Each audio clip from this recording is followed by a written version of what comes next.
Hi అండి. ఇంతవరకు hand ఎంబ్రాయిడరీలోని మనము 14 క్లాసెస్ అయితే చెప్పుకున్నాము. ఒక్కొక్క క్లాస్కి 5 స్టిచెస్ చొప్పున ఇంతవరకు 70 స్టిచెస్ అయ్యాయి కదా.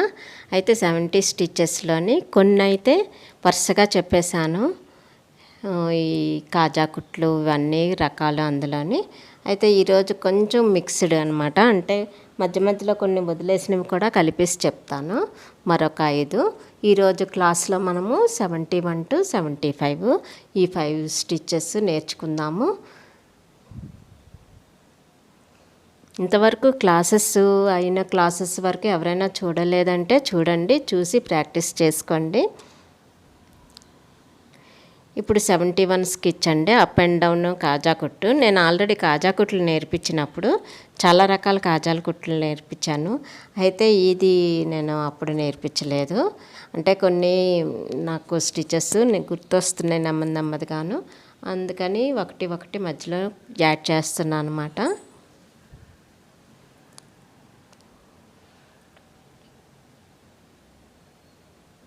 ఇది కేవలం ఈ మర్చిపోవడం అన్నది 25 సంవత్సరాల గ్యాప్ వచ్చింది కదా, అందువలన పూర్తిగా గుర్తుండట్లేదు. కానీ గుర్తుకు వచ్చినప్పుడల్లా నేర్పిస్తూనే ఉంటాను, చెప్తూనే ఉంటాను, మధ్యలో యాడ్ చేస్తూ ఉంటాను వీటిల్లోని.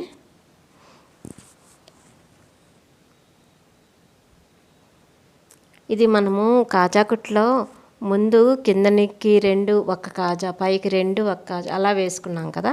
ఇది అలా కాదు, కిందకి పైకి అప్ అండ్ డౌన్ వస్తూ ఉంటుంది అనమాట ఈ కాజా కుట్టుకి.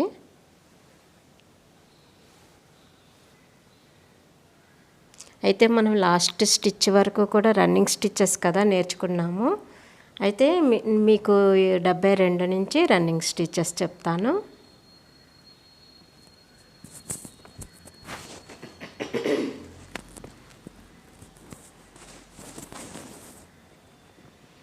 ఇప్పుడు 72 అండి. డబల్ నాట్ రన్నింగ్ స్టిచ్ అనమాట. ఇది ఏంటంటే మామూలుగా 2 గీతలు గీసేసుకుంటాము. అలాగే ఆ 2 గీతలకి కూడా రన్నింగ్ స్టిచ్ కుట్టేస్తాము. రన్నింగ్ స్టిచ్ కూడా పైన ఎక్కడైతే దారం కనిపిస్తుందో కిందన కూడా అదే ఆపోజిట్లోని దారం కనిపించేలా కుట్టాలన్నమాట. అలా 2 వరుసలు కుట్టేసుకోండి. ఒక దారంతో ఈ 2 వరుసలు కుట్టుకోండి.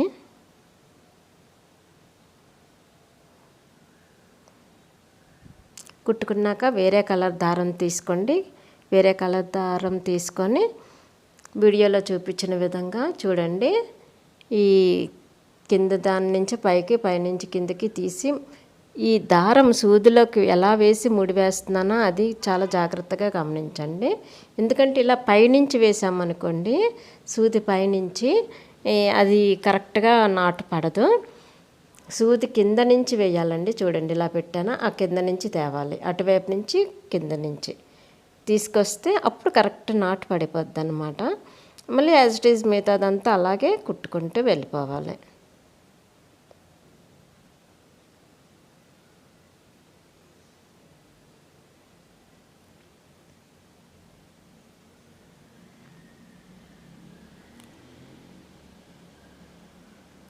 ఇంతవరకు నా ఛానల్ని ఎవరైనా సబ్స్క్రైబ్ చేసుకోకపోతే వెంటనే సబ్స్క్రైబ్ చేసుకోండి.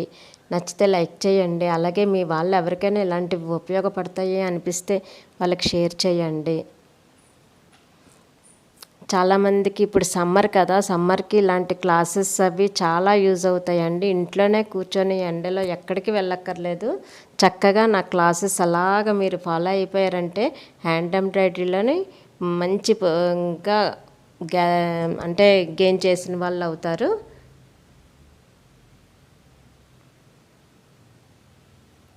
ఇంకా 100% హ్యాండ్ ఎంబ్రాయిడరీలో వచ్చేసినట్టే అనమాట. అన్నీ చెప్తాను నేను, ఒక్కటి కూడా మిస్ చేయకుండా జాగ్రత్తగా చెప్తాను, ప్రతిదీ చెప్తాను. అలాగే అర్థమయ్యేలాగా నేర్పించే ప్రయత్నం చేస్తాను. మీకు చూపించడం కూడా మీకు బాగా అర్థమయ్యేలాగే చూపించడానికి ప్రయత్నిస్తున్నాను అనమాట. ఇంకా 73వదండి. స్టెప్డ్ ట్విస్టెడ్ రన్నింగ్ స్టిచ్ అండి.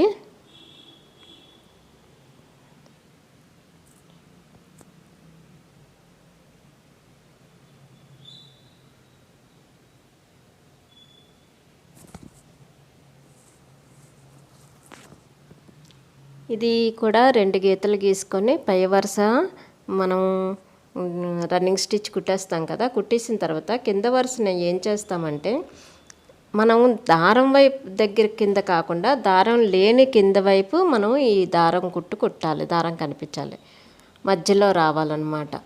ఎందుకంటే ఈ విధంగాను కుట్టిన తర్వాత పైనుంచి దారం తీసాం చూసారా, వేరే కలర్ మార్చేసేయండి మళ్ళీ. ఎందుకంటే రెండిటికి డిఫరెన్స్ కనిపించాలి కదా. మనం రన్నింగ్ స్టిచ్కి కోసం మనం కుట్టే ట్విస్టెడ్ స్టిచ్కి తేడా కనిపించాలి కాబట్టి ఖచ్చితంగా కలర్ మారుస్తూ ఉండాలి.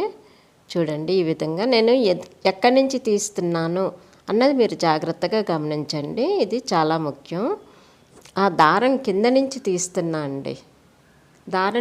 దారం పైనుంచి తీస్తే మళ్ళీ ఆ కుట్టు రాదు, ఆ లుక్ రాదు, ఆ కుట్టు రాదు, కుట్టు మారిపోద్ది.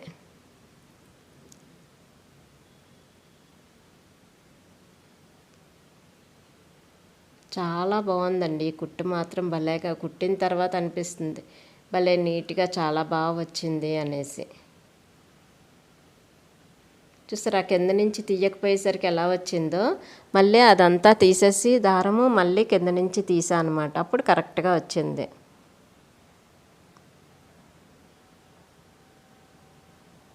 అంతేనండి. 74 స్టిచ్. ముందు నేను స్టిచ్ పేరు తప్పు రాశాను, మళ్ళీ కొట్టేసి రాశాను అనమాట. లాంగ్ స్టిచ్ అనమాట ఇది. ఇదేంటంటే రన్నింగ్ స్టిచ్ లాగే, కాకపోతే కాస్త లాంగ్గా వేసుకుంటాము జస్ట్ అంతే.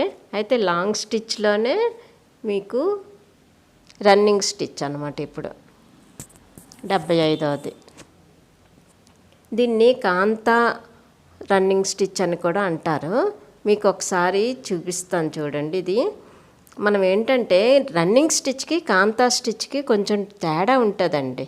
ఇప్పుడు రన్నింగ్ స్టిచ్ అన్నాక మనం దారం పైకి ఎంత కనిపిస్తుందో కిందకి అంతే వెళ్తుంటుంది. కానీ కాంతా స్టిచ్ అన్నది అలా కాదు. ఇప్పుడు చూపిస్తున్నాను కదా, పైన దారం ఎక్కువ కనిపిస్తుంది, కిందకి వెళ్ళేది చిన్నదిగా వెళ్తుంది అంతే. ఇది రన్నింగ్ స్టిచ్లోని లాంగ్ రన్నింగ్ స్టిచ్ అనమాట. అంటే కొంచెం మనము దారం ఎక్కువ కనిపించేలా చూస్తాము.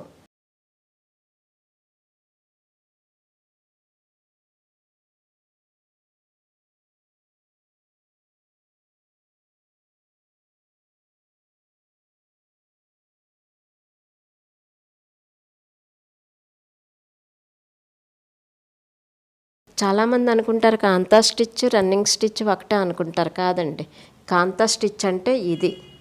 అంటే చిన్నదే ఉంచుతామన్నమాట మనము. పైకి కనిపించేది ఎక్కువను, కిందకి చిన్నది వెళ్తుంది. కాంతా రన్నింగ్ స్టిచ్ అని కూడా దీన్ని అంటారనమాట. Long running stitch. మీకు ఎలా అనిపించిందో వీడియో కామెంట్ సెక్షన్లో తప్పకుండా తెలియజేయండి. మరో మంచి వీడియోతో కలుద్దామండి. ధన్యవాదములండి.